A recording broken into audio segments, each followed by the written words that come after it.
All right, we're here. Suspense.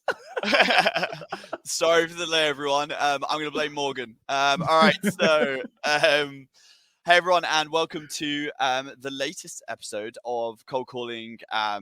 We're calling it Cold Calling Q&A this time because we're going to spin it a little bit and make this more of a Q&A today.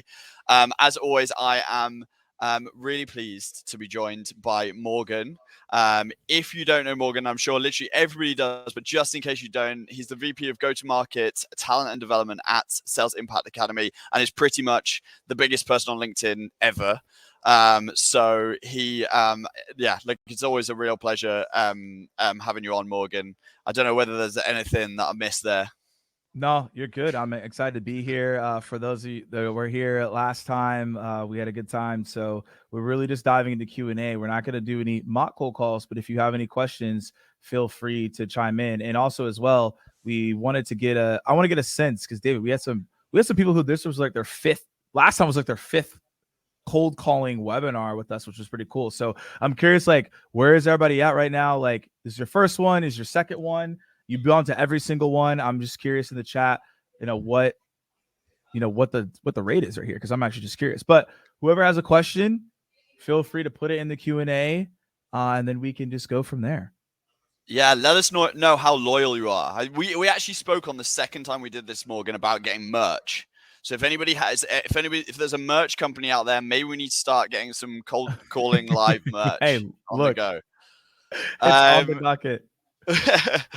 So yeah, as Morgan said, please jump in the chat, ask questions. There's also a specific in the Q&A section. You can click on the and you can actually thumbs up any questions that you really like the look of. So maybe you don't have a question yourself, but someone else put something in there, and that's giving me a really good indicator to us as to whether you guys, what questions we should be prioritizing today. So throw them in there.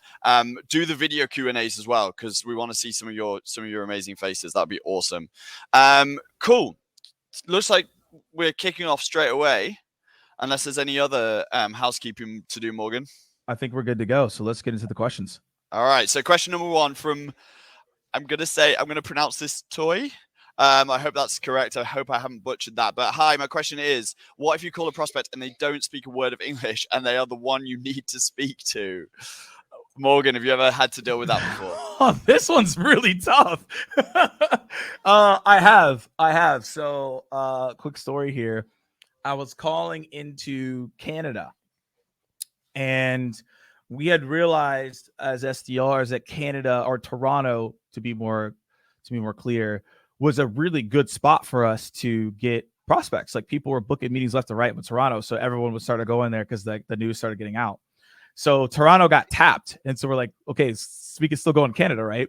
So we started calling in Quebec. Now, I don't know if any of you have ever been to Quebec before, but they mostly speak French, right? So it's actually the law in Quebec. Everything has to be written in French. They protect that at all costs. So yeah. So I cold called somebody, and they only spoke French, and I was like, okay, like, clearly there's nothing that I can do. So when when someone is speaking in another language, like, there isn't much you could do unless you could quickly get voice translator and somehow do that. I mean, if some of you have done that before, that's amazing. What I do in this case is I hang up the phone because there's nothing I can do, and then I follow up via email and try to send an email in French, or maybe find somebody who speaks French and try to just say, hey, following up on misalignment, or following up after speaking English to you or something, and then I try to send an email that is related to their language in some degree. That's the way that I have handled it. I didn't call Quebec that much after that incident because I don't speak the language. So I was like, I'm gonna go somewhere else where I can actually speak the language. So that's me. That's how I dealt with it. Yeah, I think picking your battles makes sense, right? Like, if I can't speak the language, I'm not going to call them. We're really lucky here at Cognism. We've got a bunch of multilingual individuals right here in the office with us. So you tend to know who speaks what language, and it is a case of just chucking the phone at them and just offering them half the commission at the back end if it goes well. So but other than that, I'm not sure what else you can do here. All right. Or if there's any other ideas, please comment that in the chat. That's what I want to know. All right. Only half. Yeah, Joe, look, I'm stingy. I found the prospect on LinkedIn. That's half the work, no? That's my view. Yeah. We've got another question. Let's jump to another question. Here we go. Perfect. So, okay, my pronunciation of names is going to be awful. I'm really, really sorry, but I think this is Uahid. Thanks for joining us. And his question is, what type of hook do you suggest? Any advice on hooks, Morgan? I guess could we clarify? I'm curious what, David, when you think of hooks, are you thinking about the intro or like post intro? Because I think people think of hooks differently. So I'm trying to make sure we answer it correctly. Yeah. So for me, the hook would always be post the, hey, my name's Dave from I'm calling past from the Cognism. intro. Yeah. Okay, yeah. cool. I just want to make sure because some people are like, here's the hook to like the intro. So that's why I just want to make sure we were saying the right thing before I went into it. So I would say the hook, your best hook, there isn't like a silver bullet hook. I'm gonna just put it there because if you're looking for that, it's just typically not going to happen. There are frameworks of a hook that you could do to be successful. So I would write this down versus me telling you what to say. I'm going to tell you what to do so you can find out what to say. So there's two components that you can go into. One is I would say clue-based hook. What I mean by that is, as a salesperson, I always tell people you're a detective. Your job is to find clues that the person has on their LinkedIn profile or their post, or something that you found on the website that can be a clue to hook them in. So I'll give an example of what that would be. So you do your intro and they say, hey, like, why are you calling me? Yeah. Reason that I called is I looked at your website. Looks like you're hiring about 10 SDRs right now. And typically what I see that means you're probably looking for some type of coaching or enablement so that you can ramp these reps accordingly. Right. And then I would go into like my value prop on how I help with that. That would be a really good hook. Right. So that's a clue-based hook. I found a clue from the website or from the person and I looped it in. Second thing is I'll do a question-based hook. So this is a question, and we heard this if you were on the last call that we had, someone did an excellent job on this. They asked a question that really opened up the conversation. So I might ask like, hey, like, I'm curious, like I noticed that or you can even just ask a question. I'm curious, like, how are you currently onboarding your reps effectively to make sure that they're ramping? Or how are you making sure that you're doing a cohesive social selling strategy that's leading to a consistent pipeline? So I'm asking a question that I know that they might have the answer to, but it shows that I know their role and I know their pain points. So when you're thinking of hooks, you think of it in two frameworks: clue-based hook and a question-based hook. And that should be able to determine what you need there. So David, curious to see what you're telling your team. No, I'd echo that completely. I think we like the typically statements followed by a pain point and doing like more than one, right? So typically people, typically salespeople are telling me that they've got great messaging, but they're not getting through to enough of they're not having enough conversations with their prospects. Does that resonate?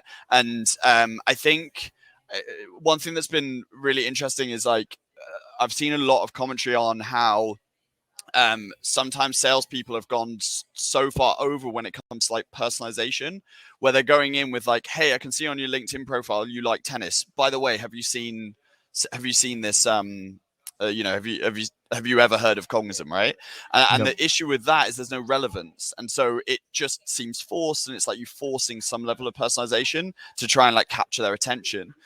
So we're really big, or I'm really big on ideally you can personalize it and you can see that they like tennis, and then build a narrative around that could really stand out. But ultimately, like, relevance is going to be super important, and as you mentioned, focusing on pain or focusing on potential pains that they might have is a really good way of starting to open up the conversation from my perspective.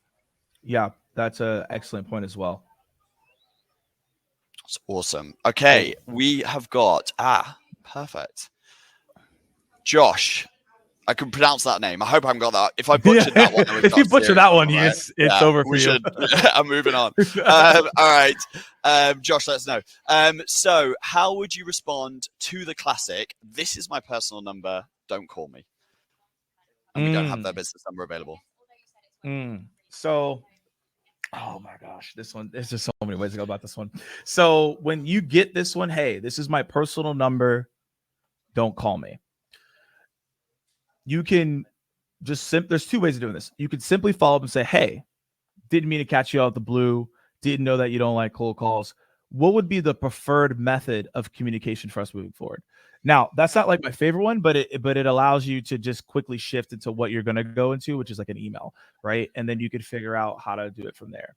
Now, the other part of this is saying, hey, like, I know that this was your personal number. I didn't mean to disturb you by any means. However, do you have like 30 seconds to just hear me out real quick? And then if this isn't relevant, you can hang up on me. But if it is relevant, we can schedule time and I won't cold call you ever again. That's a way that you can at least present your value prop and see if they're interested at all.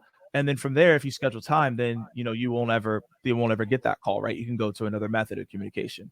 Those are the two ways I handle that. Yeah, I love that. I tend to agree. I think like this is obviously as a company that sells phone numbers and emails, and that is our business. Like we get this a ton, just because the amount of availability that we have. And I think first thing we need to recognize the tone. Kind of as Morgan said, like if you have a prospect and they're like, oi, this is my personal number, don't ever call me again. You can tell they're like seriously seething. Like, let's just respect that, like, and be like, I'm so sorry, I did not realize. I'll drop you over an email and instead, and hope that they're like, they don't kind of push back on the email part either. But if it's a little bit more like, hey, this is actually my personal number, like I don't understand why you're calling me, and it's more of like a question. You can kind of hear it in that tone. It's more of a question. I'd go down the second route, like you mentioned, Morgan, just more like I mean, often it's I'm so sorry, always I'm so sorry. I couldn't actually tell whether it was a business or phone number. This is just the one that I have for you. But while I do have you, is there any chance I could have 30 seconds? But recognizing tone is going to be critical in making sure that you're like, you're going down the right, down the right route with the prospect. I actually love that you said that, the tone piece, because I think that's critical, right, on which path you want to go. So I definitely hope that you all like wrote that piece down from David. I'm curious how other people handle this as well. When you get, hey, there's a personal number, don't call me, let us know in the chat. But those are good answers. Awesome.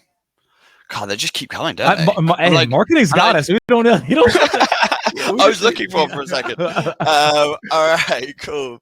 Deepak, how do you handle that? I'm just about to jump into a meeting objection. Okay, I'm going to say my piece on this because I'm incredibly passionate about this one. Okay. If someone has picked up the phone, then they have at least 10 seconds. I never ever get called. I never ever get called by my family members during the working day because they know I'm busy. So when they do call me, it usually means that it's something important. And just before this, literally 1 minute before coming on, I got a call from my dad, and it was something really super unimportant. But I still had the 10 seconds of time, even though I was just about to jump on this, to at least have like the tiniest conversation with him. Otherwise, I just wouldn't have picked it up altogether. Yeah. So that is usually 9 times out of 10 or 99 times out of 100, that is just an emotional reaction to them starting to work out the fact that you're a salesperson, and people don't like to get sold to naturally, and it's a very emotional reaction. So for me, the way to handle it is based on those assumptions that I'm making. And you'll again, like, it goes back to tone. You'll be able to tell if they're really, really busy, but because it is emotional reaction, like, the main thing is to validate their feelings, right? I'm so sorry. Like, I'm so sorry to catch you at a bad time. Like, I'll be really quick. That's basically how I answer everything, because I kind of know that really it's, most of the time it feels like it's more likely to just be a bit more of a brush off. Yeah. I find, and Morgan, you can definitely disagree with me on this, I find that a lot of people, and what people are giving advice on is saying, like, just respect them and say, like, when would be a better time to call. But like, you know, for me, I've got them on the phone right there and then, and I want to take full advantage of that, because you never know, even if we organize something later, like by the time we've organized like a good time and everything else, I could have given the hook, right? And started the process. So that's my personal view. Something I feel very passionate about, as you could tell. But would love to hear what you've got, Morgan. So, if I was going to disagree with you, I would, but I do not disagree with you. I am also very fired up about this topic, and I want to paint a scenario for you all. This is when I was like, this objection is ridiculous. So everyone here, like, what's everyone's rules? Can you just put in the chat? I'm just curious. I just want to see what we're dealing with here. I believe everyone's probably like an AE or SDR. I mean, we have some managers in here. I think we met some business owners. What's your role? Just put in the chat. I just want to give you all a perspective here. Okay, great. I'm gonna give you all this. Okay, cool. I'm gonna give you this perspective. Imagine if you're, we love to see it. Yeah, we love it. So you're an SDR, and it's both, right? I'm just about to hop in a meeting, or I'm even going into a meeting. You're an SDR, and you answer, or you're a manager. It doesn't matter. Enablement for all three of you, but really an SDR. You answer a random cold call. You don't know the number, and your manager's like, "Where are you?" And you're like, "Yeah, I'm just on this random phone call right now." Or even worse, when people say, "I'm just in a meeting." Imagine you're an SDR, you're doing a one-on-one with your SDR manager, and you're like, "Hey, can you just 1 second? Can I just take this phone call where I don't actually know this person and this number? I'm just going to answer this real quick." How many of you managers would be like, "What is going on?" Or potentially fire this person? You'd be like, "What is this person doing?" Right? So, like, you got to think about this. Like, as an SDR, you would never pick up the phone in the middle of your one-on-ones. You would never do that in the middle of a meeting. So when I hear this, I'm heading into a meeting, or I'm even in a meeting. It's the most absurd thing I've ever heard. Like, period. Like, it just doesn't make sense. So to David's point, you have to think about, I have 10 to 20 seconds to talk to this person. Now, what I do is a little out there, David. I don't know if they're ready for this one. This is legitimately what I have done. This is what David already said is what one of my recommendations are. So I don't want to repeat. I just want to give you something a little bit outside the box, but I don't know if y'all are ready for it. I don't know if they're ready. like I don't know if y'all are ready for this one. So, I mean, if you are, you can let me know in the chat, be like, ready. Cause like, I don't know. Josh, I don't know. I really don't know if y'all are ready for this one. So, all right. If you try this, hit me up. I'd love to hear your feedback. I've had people try this, by the way, and it's worked out for them. But in some regions, it may not work as well. So I'm giving all the context before we go into this. So I got really frustrated one day. Everyone kept telling me they were hopping into a meeting, and I was like, this is ridiculous, right? So this is really more so like when they're in a meeting, but even if they're heading into a meeting, you could do this as well and have some fun with it. So let's say they're in a meeting or heading to the meeting, but we'll use in a meeting because this is kind of very similar. So if they say, "Hey, I'm in a meeting," I say, "I'm in a meeting too." And then I say, I'm actually sitting here with my manager, and we've been talking about this account, and there's a couple of things that we've identified. And so if you want to put us on speaker and we can speak to everyone in the meeting, we'd be more than happy to have that conversation. Now that changes, like I'm telling you, that changes everything. Cause then all of a sudden they're not in a meeting. They're like, yeah, like I can chat. Like they're just not in a meeting anymore. Right. So yeah, put me on speakerphone then. Think about that though. Put me on speakerphone. If you're in a meeting, it's probably everybody you want to talk to anyways. Put me on speakerphone. I'll tell you what we're about. If it's relevant, we can meet with all of you. Now you got to deliver that in the right way. But like, that's why I said this is not for everyone, but I have done it before. And like, there is one person who did put me on speaker, and they actually were in a meeting. And so that was you had everybody in one place. You had the whole decision-making body in one place. I had everybody in one place. So I was like, okay, I'm about it. But again, Joe, you have to, that's why I said, I gave a lot of context before I said it. You have to deliver it in a certain way that is, has a certain tone and certain confidence. But again, when you say, "Hey, I'm in a meeting too," I just put myself in their same position. Like, "Oh yeah, I'm in a meeting too." Yeah. It's just like, if we're just going to do this conversation, we're both just going to be in a meeting. So again, gutsy, it's bold, but I've done it before. Other people that I've coached have done it before. And I've seen it be successful. So that's awesome. I've just seen as well, while you were saying all that, I just took a look at the chat, and Josh has put an absolute killer one. I'm just about to jump into a meeting. Josh is going, hope I can get you out of that boring meeting. Right? That's a good one too. Tackling objections with humors, especially emotional objections, is super, super powerful. I absolutely love that one, Josh. Thanks for sharing. That's a good one. Okay. And also keep throwing in the stuff that you guys think, because as much as Morgan's a bit of an expert, like we always love, there's so many ways of spinning these things, so we want to hear them. How do you create, Eri? Thank you for posting your question, Eri. How do you create urgency if a client has postponed a demo multiple times? Morgan, do you want to? What would you do here? They postponed the demo multiple times. This goes into a different this is a little bit different conversation.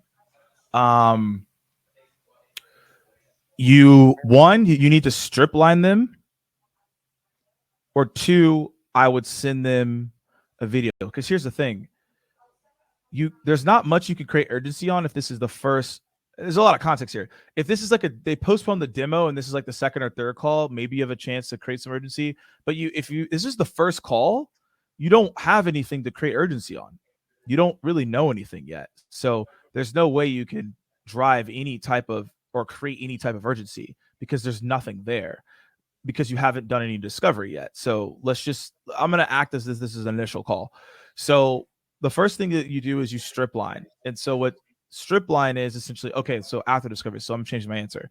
So what you need to do is then go back to what you did discovery on.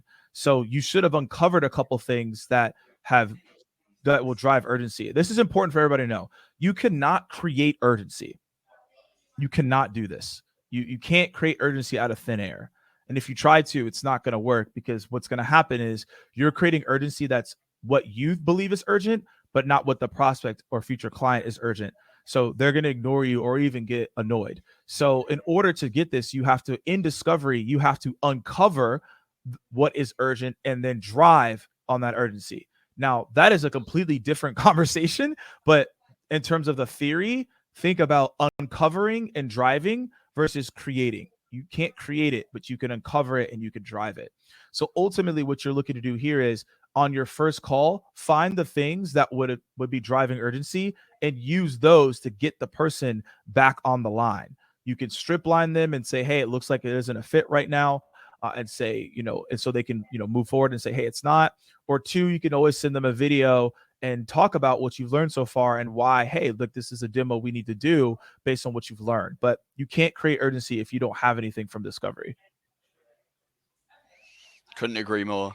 I'm interested in what the chat, or like the most amount of time someone's rescheduled for them before actually turning up. Like, has anybody got like a case where it's like 25 reschedules, or is like, I really want to, so if anybody in the chat posted that'd be great to hear. But I think like my main piece of advice here is Morgan's using this word strip lining, which I've never heard before, but I think, yeah, definitely referring back to any pains you've identified.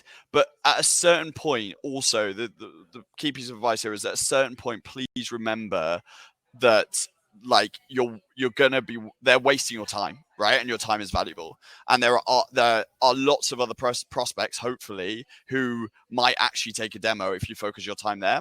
So it's finding that balance. 15, wow, okay. It's finding that balance, yeah. And what I find, some of my SDRs doing sometimes is they have a prospect who just keep postponing and postponing and postponing, and that's because they have all the control.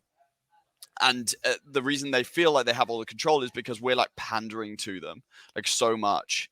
And so yeah, at a certain point, and Morgan's called it strip lining, but do remember to change your tone from like, hey, when would be a good time that will work for you, and like, being that nice, cuteness around like salesperson, and refocus it and change your tone and just be like, hey, look, like, are you even interested in this? I've done that before, where I've called a prospect up and I've said, look, we've done this 7 times now. Like, at this point, like, is this what we, do you want it? Yeah. Like, do you even remember who we are? So do remember at a certain point, please just, don't be afraid to change your tone and call out the prospect and because you never know. So I think we've all been there where we've got prospects that are just saying yes to you because they're yes people, they're people pleasers that just want to say yes to a salesperson, but just are going to continue to not show up and waste everybody's time. So please do remember that. I would like, if in terms of a benchmark, I suppose another thing that I'm interested in is what people would say is a benchmark for how many times you're willing to see postponements until you would kind of strip line them, as you say. Morgan, do you have like a benchmark, or is it really case by case? I do. I would say, and this is an important point that we're making here for everybody, please do not get emotional about your pipeline. Once you start getting emotional, you follow up with someone way too many times, and then you start having what I call fireside chats. You don't want to have that. It's just a waste of your time, like we're talking about. So my number is 3. Once it goes past 3, unless there's a very unique case on like why I'm continuously talking to this person, maybe I've worked, like here, for example, if I've worked with someone in the past, right? Okay, I'll give them an opportunity. Maybe something's going on with them personally. That's a little bit different. But if I haven't worked with you in the past, 3 and you're gone. Like strip line, looks like this isn't for you right now. I'm very direct and I move on to the next thing. There's like no hard feelings. It's just you're not ready for whatever this is right now. So I'm gonna go find other people who are. The best kind of pains are the ones that exist right now as well. I think we talk about urgency, but one thing I really play off with, we talk about a lot in our team is like finding pains that exist today so that we can keep referring back to that pain that exists today, so that, obviously it should be an urgent matter, as opposed to ones that might come way further down the line. So do remember to try and look at, and especially use verbiage that's, really highlighting that the issue exists today for the prospect. Cool. Should we move on to the next one? That's a great question. I love these questions. These questions are awesome. Hey, y'all doing a good job with the questions for sure. Hunter, what a name. Is that the best SDR name that is like easily Hunter, the best SDR? You were born to be an SDR. I'm assuming you're an SDR, but you're born to be an outbound salesperson. That is for sure. Another objection, just send me an email. How are we handling that, Morgan? Oh yeah. So look, first and foremost, don't get fired up on this one and just send an email without asking a couple questions. So the question that you want to immediately ask is, yeah, I'll send you an email. What exactly would you like to see? Yeah, I'll send you an email. What exactly would you like to see? Now, why do I say that? Because when you say exactly, it is then like, this is it. Like, this is what you are going to see moving forward, right? This is what I want from you. Because when someone says send me an email, it's way too broad, because then you send them just like PDFs and documents that they don't inherently care about. So you need to figure out, what do they want in this email that we couldn't solve on a call, right? So the thing is that if they don't give that to you, you push back and you say, hey, typically when I send people an email and it's super broad, it's not relevant to them and it just goes in their trash bin. And like, I don't want to send you something that's irrelevant and clutter your inbox even more. So could you tell me what exactly you're looking for? At that point, people realize, oh yeah, you're going to send me something. I am going to delete it. So I will give you something. So then they give you something. And then this is what we'd like to call the give get scenario. So hopefully y'all are writing this process down. This is the give get scenario. The next part of this is, hey, I'm going to send you that email of exactly what you were looking for. Typically, when I talk to people that are, let's say, a VP of sales, they find it beneficial to not only read this email and information I'm going to give to you, but also to set up a call so we can review it together. Are you free next Thursday at 3 to review that? So what I've done is I'm going to give you the information. So I'm still sending an email, but I'm also, in return, I'm getting a call scheduled. And now I'm accomplishing what you asked for, but in return, I'm getting the meeting and everybody wins. Yeah, 100%. I would, I think I'd echo exactly, well, or we do exactly that here. I think one thing maybe that's worth adding is some people, or if you're getting the just send me an email or please send me an email objection a lot, or you're getting any single objection, like a lot more than maybe your colleagues or other people, it can be indicative of what you're doing beforehand. And so just while we're on the topic, the most common reason why prospects say just send me an email if it's not a brush off is because you've spoken so much and you've maybe overcomplicated things and they can't really process what you're saying in their mind. So they want, before committing to any next steps, they want to see it like written down in an email. So for me, as I'm a real visual learner, and yeah, so sometimes if someone talks at me for too long, then it's hard for me to process. So just remember that as well, Hunter. Like if you're getting that objection a lot, do also look at the start of your call beforehand, and just make sure that you're not like overcomplicating in the like your you're not overcomplicating your product or service so much so that the prospects are getting confused. So yeah. Cool. All right. What we got next? We don't get the choice. I think it just literally. No, it's just yeah. We have no choice. It's just like, here you go. All right. Jan, thank you for leaving a question. How many rejections until giving up calling the same prospect? Okay, I'll kick off here with just a really simple point. Yeah. There is definitely not going to be one rule for every single one of us here. And the reason is because every single one of us has a different sized different sized TAM, total addressable market. If you have one person in your whole market, just hypothetically, you have one person in your whole market, but that one person is worth 10 million for the business, then you're probably going to call them a fair amount of times, right? Maybe over a very extended period of time, but you're probably going to try and speak to them as much as possible. But if your TAM is absolutely enormous, and it's say you sell one of the biggest TAMs is any HR softwares, for example, because that could be for every single company could use it potentially. Then you're thinking about the opportunity cost of chasing people that are rejecting you over and over again, v just going and speaking to the next one. So that would be my one thing before Morgan gives his view. Just one thing to consider is I don't think there's going to be an absolutely hard and fast rule for everyone on this, and it does depend how many prospects in your TAM. Yeah, so I'm going to give two different perspectives. So rejections until you give a call on the same person. I also want to expand on this question a little bit, and rejections on the actual call itself, because I think a lot of people might have questions around that. So if you're on the call and people are saying like, no, not for me, right? You'll have had those people who just keep saying no, no. I always tell people, give that the rule of 3 there. So if you're getting rejections, don't stop at the first one, don't stop at the second one. You get a third one, that you need to like pivot and possibly go somewhere else. So I wanted to add that.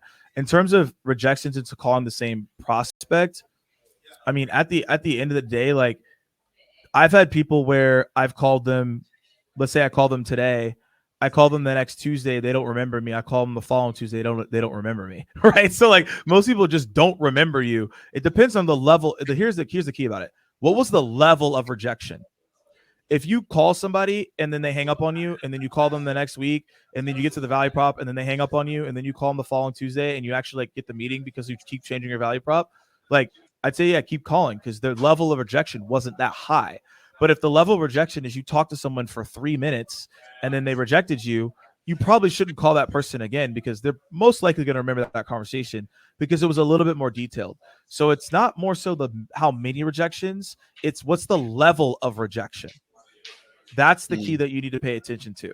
What was the depth and what was the length of the objection or the rejection?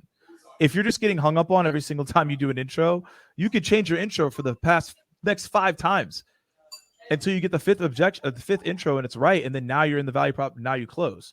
So it's the level of rejections, not how many. I've got one of the we had some new starters a couple of months ago, and actually it's just reminded me of a story that they had where they jumped on a call. Maybe first week, the prospect mentioned a competitor of ours who, he didn't really kind of have that level of knowledge as to like what our battle card is against that particular competitor at the time.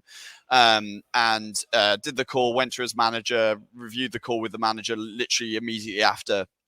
And their manager was like, yeah, look, you could have said this, this, and this. And fair play to I'm actually going to say his name because he deserves it. But Charlie is the one of the newer SDRs here at Cognism. He instantly picked the phone back up, called that prospect back up, and said, "Hey, just so you know, I'm new here. I'm really, really sorry for calling you back. But when you mentioned this competitor, I didn't know what to say. But I've been to my manager and she's told me all of this, and then went through those those key points again. So yeah, you can definitely call people back after being rejected, and maybe that's the other thing to consider is if like you then realize new information, and that might be through like a product development, for example, like maybe the product's changed slightly and you can revisit someone later because now it's relevant again. So yeah, really, really, really good question, Jan. Love that. Okay, where are we at? Things just keep popping up. I'm worried that nothing's going to come up, but then it just keeps on coming. It just keeps coming. All right. Gamzee. I hope I got that right. What is this? Gamzee, where are you from? I'd love to, if you're in the chat, I'd love to know where that name's from. I've never seen it before. What is the success ratio of cold calling to getting a meeting in comparison to written outreach, such as messages on LinkedIn, cold mailing, etc.? I can give you some of our like cold hard data from Cognism, if that helps. Again, I would say that it's going to really depend on who you target. If you generally speaking, or from my experience, if you target recruiters, for example, they're way more likely to pick up the phone because the nature of their role is so phone based, and so their character is usually someone that wants to speak over the phone.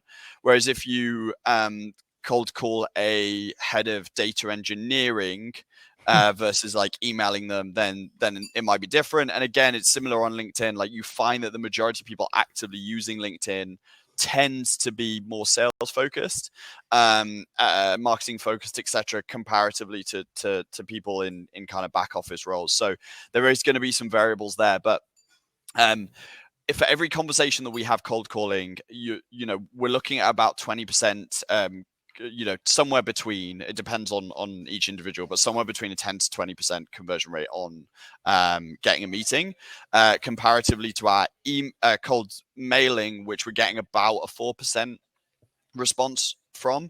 LinkedIn makes it almost impossible to track the data, but I know that it's like we're not getting a 20% response rate on LinkedIn either. So cold calling for us is by far and away our most successful channel. We're getting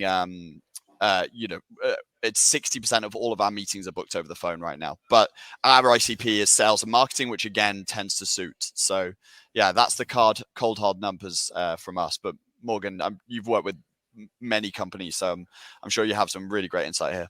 Yeah, I would definitely lean on the data that you presented. I think the most important thing is, I could come up with different metrics and data points for you. Yeah, overall, right, they're not going to be as relevant. The most important thing that you need to do is you need to look at what you are doing and keep track of your own success ratios, because it's just varies so much, like from region to persona to team to company size.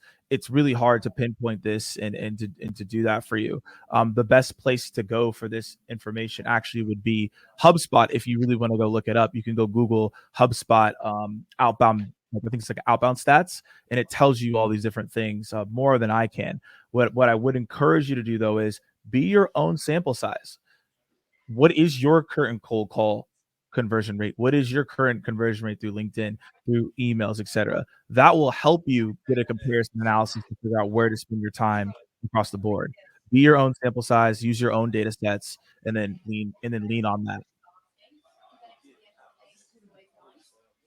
Awesome. Hope that helps answer your question, Gabsy.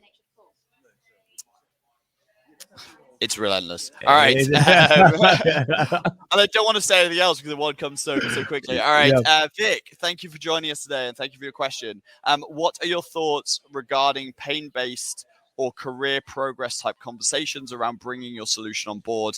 AKA, this could really help you take the next step in your career if you were to champion the solution. Ooh, I like this. I love this in discovery. I don't like this on a cold call. unless you've built like really good rapport. But coming on a cold call as a hook, being like, hey, I'm gonna help you take the next step in your career, you're gonna be like, I don't know you yet, right? They're gonna be like, relax. On a discovery call, this is amazing. I've done this on multitude of different discovery calls that I've done when I was running a full sales cycle role. And one thing I would recommend here for you, Vic, is looking at, I mean, you're probably doing this, looking at their LinkedIn profile. If somebody just got promoted or someone has been in a role for a very long time, those are two scenarios where you can ask that question. Or you've seen them in the same type of role for a long time. So maybe they've been like manager. Maybe you could be like, hey, like what can I help you to get to director? Maybe that's where, I don't know if they want to go, but just asking the question on how can I help you personally advance in your career is an amazing question to ask people when you see those different scenarios. If they just join an organization, that means they're looking to make a splash or potentially get a promotion, right? Someone's been in a position for a long time. They might be looking to move up, or they may not be. There's scenarios where people just don't want to do anything, but that's there. And then there's another scenario as well where you can look at it and be like, hey, like this person's been in the same type of role for a while. Let me then have a conversation with them on, what from a role perspective and where they're trying to go. So I love this question. I would continuously do it if you can, if those scenarios fit. Do you think, Morgan, just on this, like this is maybe more something you would switch to if perhaps you're speaking to someone with influence as opposed to decision-making power, someone that's below the line? That's a great point. Yeah, I'm not going to ask the CRO, do you want to become the CEO, right? like we're not having that conversation. Even VPs, like I'm not having that conversation. This is someone who is in manager, director role. They're looking to get into some type of executive presence. That's what I'm looking for. We've had tons of success recently in reaching out to individual contributors. So for us, obviously, that's the individual frontline salespeople. Yeah. Mostly as like an info gathering tactic to then help us, move upwards. Now, the rule here is that we can't actually book individual contributors in for demonstrations. We don't want our AEs spending their time there. But really, like, it's a great tactic for moving up the ranks and this could be a really great way of like getting individual contributors to champion it to their managers as well, especially kind of like people that are just starting out their career, and actually career progression is what they're so totally focused on and hooked by. So yeah, there's definitely some like really good examples of cases that you could use this for, but generally I'd agree with Morgan. It's not, I wouldn't open a cold call talking about their career. Cool. Love that, Vic. Really, really, really great question. What do we got next? It's coming. I don't know why. I'm like starting to look every single time. Right. From Joe, in a multiple service consultancy, how many of the services would you pitch to prospects? Can do video if needed. I'll tackle, since I've sold services and still do to a certain degree. So Joe, what I would tell you is that you want to take an approach. I call it a dart approach. When you're saying pitching, Joe, let me clarify before I go into my answer. Are you saying pitching as in like the potential, like you're prospecting to get a meeting, or pitching like you're in the discovery call at this point? Because my answer is going to be a little bit different on this. Prospecting. Okay, cool. So what you're going to do is you're going to bucket each service, and then you're going to label under that which problem does each service solve. And then what you're going to do is you're going to do a dart approach. So just like I like playing darts, but the best way to think about it is each thing that you do, right, from email or whatever it is, calling, you're having a different dart approach. So you're reaching out to somebody and you are offering them this service. That doesn't work. Cool. You offer them another service and another service and another service. You don't know what they're looking to accomplish yet because you haven't gotten on the discovery yet. So the key part is you want to use multiple different pieces of messaging and use it on a dart approach to then see which one lands. What you don't want to do, why I'm saying a dart approach, is you don't want to have an email and say, here are 5 services that we offer. It's too overwhelming and it overcomplicates it for the reader. You want to say, hey, here's one that doesn't work. Cool. Here's one that doesn't work. All right, whatever. And you keep going and throwing these darts until one of them is a bullseye. So that's how I go about it. Just to be devil's advocate a little bit, Morgan? Because I've never Sure, sold. go ahead. I've always sold like pretty much one service, Yep. essentially. Is there not the danger of the dart approach, or like how would you? I'm sure you get prospects that kind of say no to the first one, and then that really, and they're like, okay, no, we don't really need that buy. Do you find that happens more often? And I'd be interested, like how you kind of get around that a little bit. Yeah, that's a great point. So typically what you would like to do is based on, and Joe, you may have the data on this, you probably do, is there's a service that people typically probably lean on more than the other ones.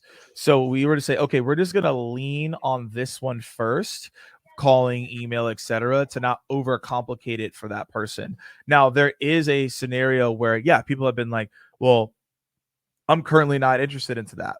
Okay, then it's like, hey, like completely cool. There's other things that we offer, and then that's when you go broad. So then you're saying, here are the 3 different things we offer. Let's just say it's on a phone call because we're talking about cold calling. So then it's like, like we understand you don't not into that. There's like 3 other things that people are typically interested to. 1, 2, and 3. Is that currently on your radar? Yes, no, and then now I can pivot to the other 3 things. But I find that when you lead with the initial one that people really want to talk about, that normally is the thing. And if it's not, then I can pivot to the other ones. So I start very like concise and then I narrow. That's the way that I typically coach people. However, there is another school of thought where people go super broad and then they narrow down. And that's just the way of doing it. But I'm thinking this in terms of email, like I would spread it out. In terms of the call, I come in, hey, this is what we help solve. Okay. Oh, okay. Well, here's the other 3 things that we also do as well. Love that. Thanks so much for the question, Joe. Good question, Joe. Okay, what are the best times to call prospects and how often?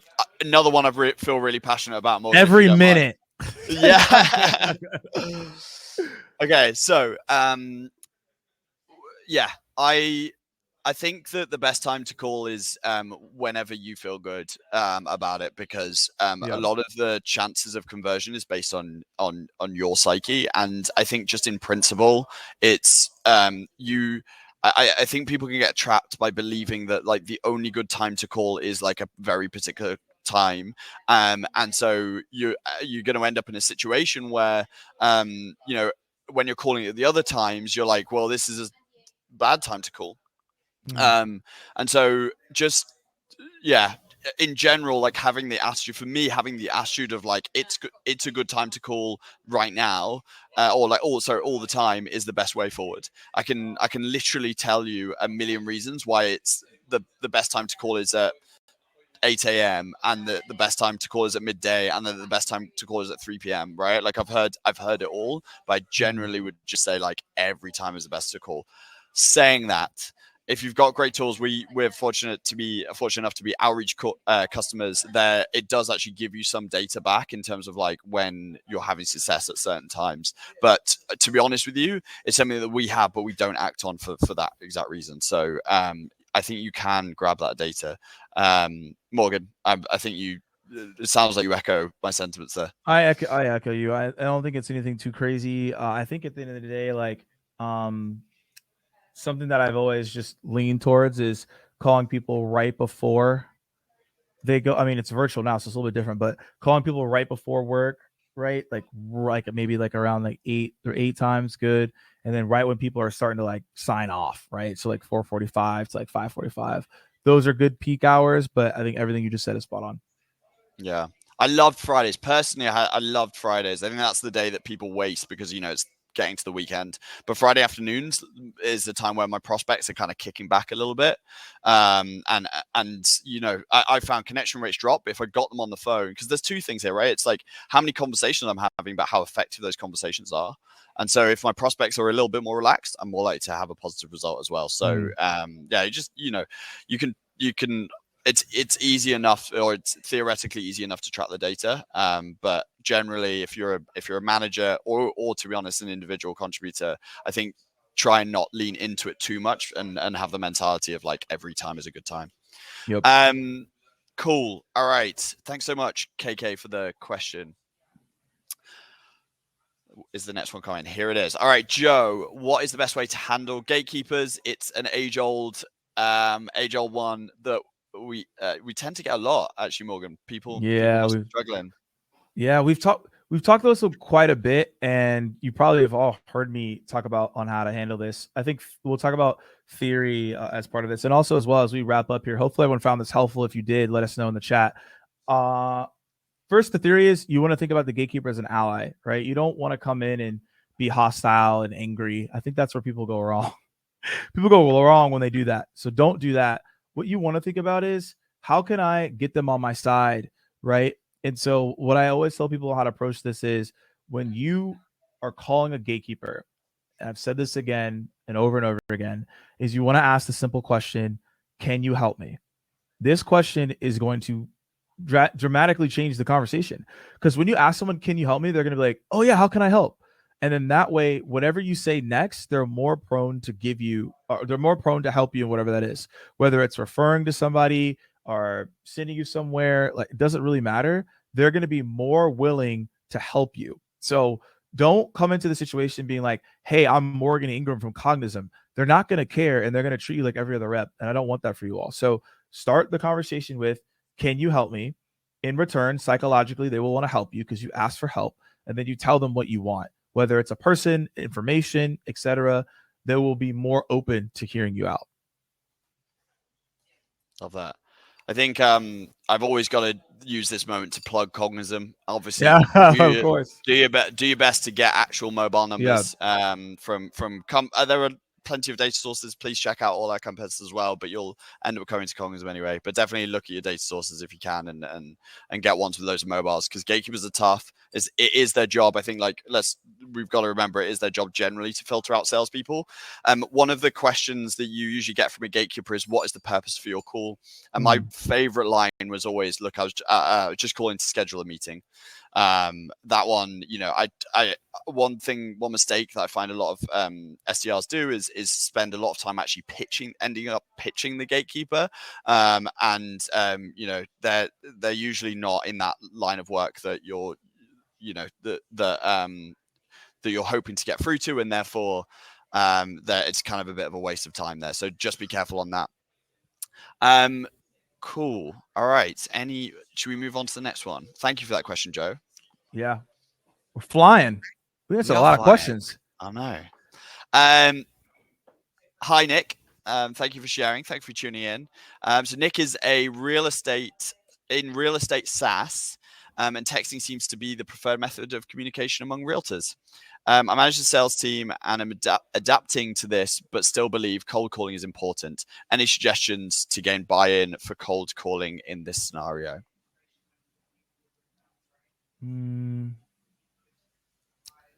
Gain buy-in from the team. Is that more so what we're aiming at here? I think buy-in. So. Okay, yeah. So in order to get buy-in from anything, people need to see results. So I would find, Nick, 1 to 2 people, 3 if possible, on your team who's willing to take cold calling to the next level. So they're going to probably do 2 to 3x output than everybody else. And your goal is going to be using them as the, let's say, beacon of why we should be doing more cold calls.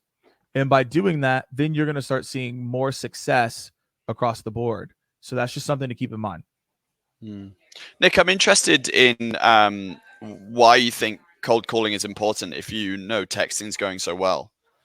I don't know whether you've got time to quickly post that in, but yeah, I mean, like I'm a numbers guy. I think like often when I'm trying to champion things, like I prove it in graphs and data with the team. That's honestly something as objective as that is always super powerful. I've got graphs that I pull up all the time of like the more calls you make, the more demos and opportunities you create. I've got graphs that show that coming into our office makes you a better performer, which I know goes against the grain, but is why I'm sat here right now. I think you have the buzz. Okay, he's right. Yeah, for sure. I think also as well, like this is a little bit different scenario. You can do incentive based as well. Like you could give people more of an incentive for booking demos through the call, right? You could give them an extra commission. I'm just throwing things out there that I've seen in the past that have been done. But I just like the champion piece. It makes it easier. People are like, wait, this person's doing better than me because they're doing this thing now. It just gets everybody excited. And I think sometimes as well, when you say, Nick, I think you have the ability to adapt the convo and ask more questions. I imagine that like it's not just about the meeting, but actually the quality of the opportunity that you're making. And sometimes SDRs can be too focused on just like a meeting booked, for example. So maybe it's as well like highlighting the stuff further down the funnel that might be better, might perform those KPIs that perform better when we're having like an initial call first, as opposed to just focusing on the meetings booked. It's a really, really interesting one. I think there's a bunch of managers in here that will be having like really similar problems. So I'm so glad that you brought this one up, Nick. Morgan, I don't know whether you've got any other points or whether we've got time for literally one more. I mean, we have one more that we can do. Yeah, let's quick one. Okay, so from Deepak, when someone agrees for a meeting and doesn't show up, how can you politely get them on a call again when they pick up? Okay, so they picked up the phone. I think the best way to do this is I would schedule the meeting first and foremost within 48 hours if you can, so they remember. Most people don't show up because they don't remember, and there's probably certain things that there's probably certain things that might not be happening on why people don't show up. So what I would do is I would say, hey, looks like that we were both busy and we weren't able to make this meeting. Want to see if you would be open to rescheduling it so we could talk about X. Yeah, I'm open to it. Great. Let's schedule you a time. It's Tuesday right now. Let's schedule a time tomorrow, Wednesday at like, I don't know, 3 p.m. Right? Great. So now we got time on the calendar. My next step would be, all right, now that we have time on the calendar, I'm gonna send an agenda before the call to let them know what the call is going to be about so they don't miss it. Most people, the reason that the show rates are super low is because they don't send what the call is going to be about the next day. Each person that you're talking to that's a decision maker has a million meetings a day. And their whole goal is, how can I get meetings off my calendar so I can actually do my work? So if you're not telling people why they should show up to the meeting, yeah, they're not going to show up because like, why would I? So those are just things that you need to be thinking about as you get the person back on the line. Really interesting. I would just add, we've got 32 seconds. So I'll try and make this as quick as possible. But I would just add that one thing that we're doing right now is once we get the agreement on the meeting, we're actually giving them an out and we're saying, hey, just by the way, is there any reasons why you might not show up to this meeting? And by giving them that out, like usually they say, no, it looks great. And it reaffirms it in their mind. But it also means if they have like even slight bits of doubt, they're going to tell us. And that's been super effective. And I think is especially effective in rescheduling. So maybe something that you can try out, Deepak, and let us know. All right. I think that's all the time that we have available today. Morgan, any final remarks? No, that's it. Let us know in the chat if you enjoyed it today. We are continuously doing these. Well, I think we have one in the next 2 weeks here coming. It's coming soon. So if you enjoyed it, let us know in the chat. Obviously, we love everybody's feedback and continue this going. And yeah, we'll see you all next time. Yeah, thank you so much for everyone tuning in. We genuinely really appreciate your time. And as Morgan